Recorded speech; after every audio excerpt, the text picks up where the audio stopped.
সে সময় অনেকেই চেয়েছিলেন পুরো পৃথিবীকে জয় করতে, কিন্তু ওই স্বপ্ন পূরণ পুরোটাই সম্ভব না হলেও অনেকটাই করতে পেরেছিলেন আলেকজান্ডার। ওই দলে আরও একজন ছিলেন, তিনি হলেন নেপোলিয়ান। নমস্কার, আমি বিথিকা। আপনারা আছেন গল্প বিথিকা ইউটিউব চ্যানেলের সাথে।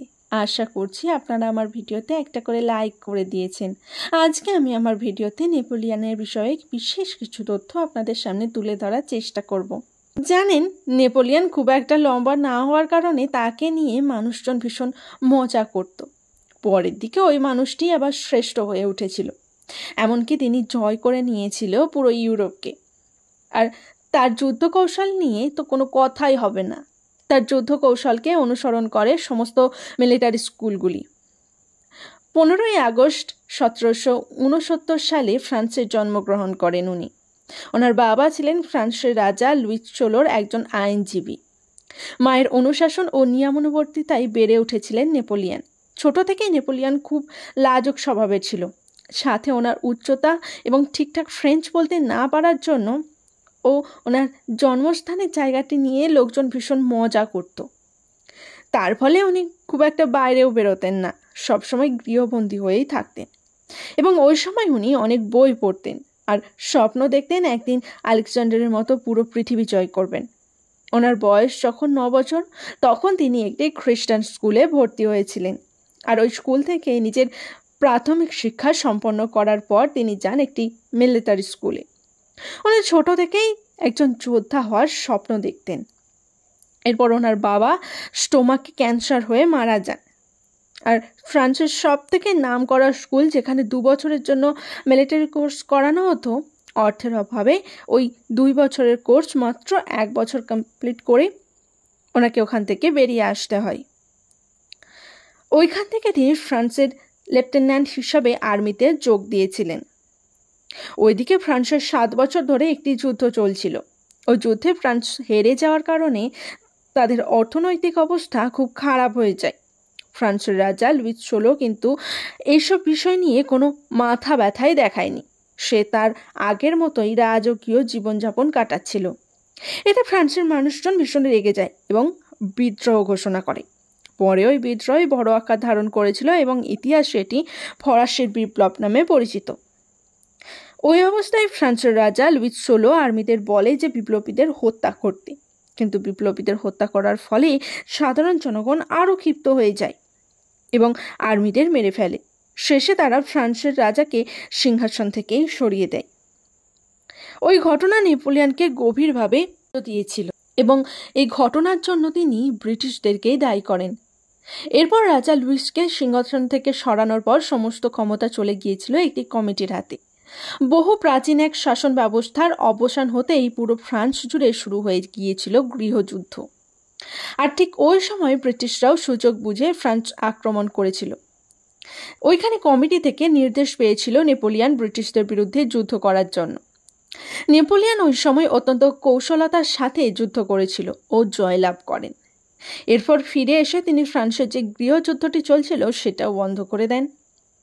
এই দেখে মাত্র 24 বছর বয়সেই ব্রিগেডিয়ার জেনারেল পদে নিযুক্ত করেন কমিটি।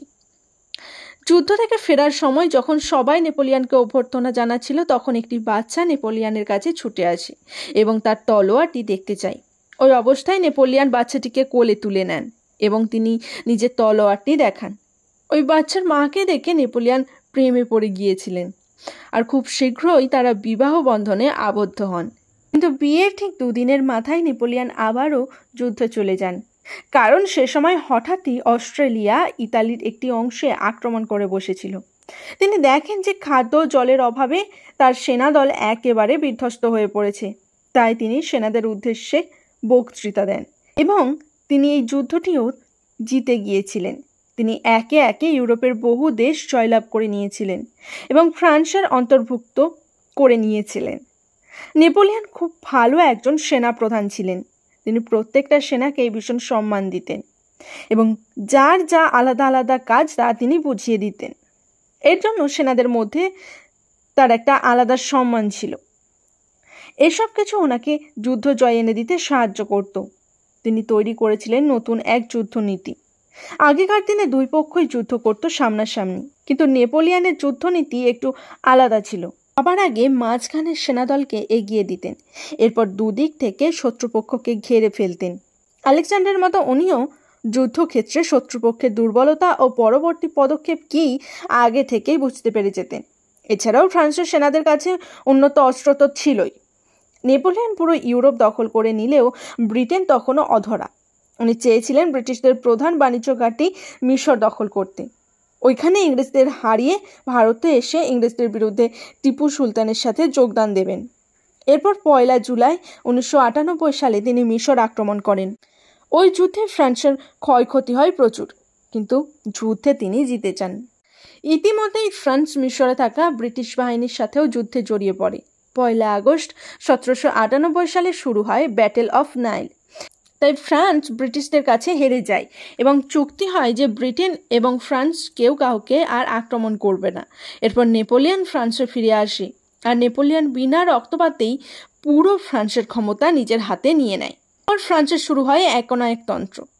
ওনার সময় ফ্রান্সের অনেক উন্নতি হয়েছিল। ভেঙে পড়া অর্থব্যবস্থাকেও তিনি আবারও ঠিক করে দেন। ন্যাশনাল ব্যাংক অফ ফ্রান্স প্রতিষ্ঠা করেন, আইন ব্যবস্থার সংশোধন করেন। 1802 সালে ব্রিটেনের চুক্তি ভেঙে ফ্রান্স আক্রমণ করে বসে। ফ্রান্স নিজের সর্বশক্তি দিয়ে লড়াই করতে থাকে। প্রথমের দিকে ফ্রান্স যুদ্ধে জিততে থাকলেও শেষে গিয়ে ব্রিটেনেরই জয়লাভ হয়। 1804 সালে নেপোলিয়ন নিজেকে ফ্রান্সের রাজা হিসাবে ঘোষণা করেন এবং নিজের স্ত্রী জোসেফিনকে ফার্স্ট লেডি হিসাবে ঘোষণা করেন। সেই সময় জোসেফিন ছাড়াও রাজনৈতিক কারণে ওনার আরও অনেক স্ত্রী ছিল, কিন্তু উনি সবথেকে বেশি ভালোবাসতেন এবং গুরুত্ব দিতেন স্ত্রী জোসেফিনকে। 1799 সাল থেকে 1814 সাল পর্যন্ত Russia, Australia, Italy, Spain, Portugal এরা সবাই মিলে নেপোলিয়নের বিরুদ্ধে প্রায় 6 বার যুদ্ধ ঘোষণা করেছিল। নেপোলিয়ন তার মধ্যে থেকে 5 বারই জিতে যায়, কিন্তু যুদ্ধে জয়লাভ করা যেন ধীরে ধীরে তার কাছে নেশা হয়ে গিয়েছিল এবং এই জয়লাভ তাকে অহংকারী বানিয়ে দিয়েছিল। সবসময় জেতার আকাঙ্ক্ষা তাকে পতনের দিকে ঠেলে দিচ্ছিল। 1814 সালে জোটবদ্ধ শক্তির বিরুদ্ধে যুদ্ধ করতে গিয়ে নেপোলিয়ন ভীষণ বাজেভাবে পরাজিত হন, আর যুদ্ধনীতিতে সেরকমভাবে ধার ছিল না। অপরদিকে তার সেনাবাহিনী যুদ্ধ করতে করতে হাঁপিয়ে উঠেছিল। শেষে 6 এপ্রিল নেপোলিয়নকে মেডিটেরিয়ান দ্বীপে নির্বাসিত করা হয়। ওইখানে 10 মাস থাকার পর আবারও ফিরে আসেন আর নিচের ক্ষমতা দখল করে নেন। তিনি আবারও সৈন্য সাজিয়ে বিরোধীদের বিরুদ্ধে যুদ্ধ ঘোষণা করেন। যুদ্ধ ব্যাটেল অফ ওয়াটারলু নামেই পরিচিত। তবে এই যুদ্ধে ফ্রান্স আরও লজ্জাজনকভাবে হেরে যায়। এরপর ব্রিটিশ নেপোলিয়নকে সেন্ট হেলেনা দ্বীপে 1815 সালে নির্বাসিত করে। ওনাকে নাকি জীবনের শেষ কয়েকটা বছর অন্ধকার কুঠুরিতে কাটাতে হয়েছিল। সাথে ব্রিটিশ সেনাদের ওনার প্রতি ব্যবহার খুব খারাপ ছিল। উনি বলতেন যে, আমি একজন রাজা ছিলাম, তোমরা অন্তত আমাকে সেটুকু সম্মান জানাও। 5 মে 1821 সালে ওই দ্বীপেই মারা যান। ওনার মৃত্যু নিয়েও রয়েছে বহু বিতর্ক। বলা হয় নাকি উনি ওনার বাবার মতোই পাকস্থলীতে ক্যান্সার হয়ে মারা গিয়েছিলেন। আবার অনেকের মতে উনি নাকি বিষ প্রয়োগের কারণে মারা গিয়েছিলেন। বিজ্ঞানীরা তার চুল পরীক্ষা করে বডিতে অত্যাধিক মাত্রায় আর্সেনিকের উপস্থিতি পেয়েছিলেন। ওনার শেষকৃত্য সম্পন্ন করার জন্য ওনাকে ফ্রান্সে নিয়ে আসা হয়েছিল। ওইখানেই ওনাকে সমাধিস্থ করা হয়। নেপোলিয়নের সম্পর্কে জেনে কেমন লাগলো তা আমাকে জানাতে কিন্তু একদম ভুলবেন না।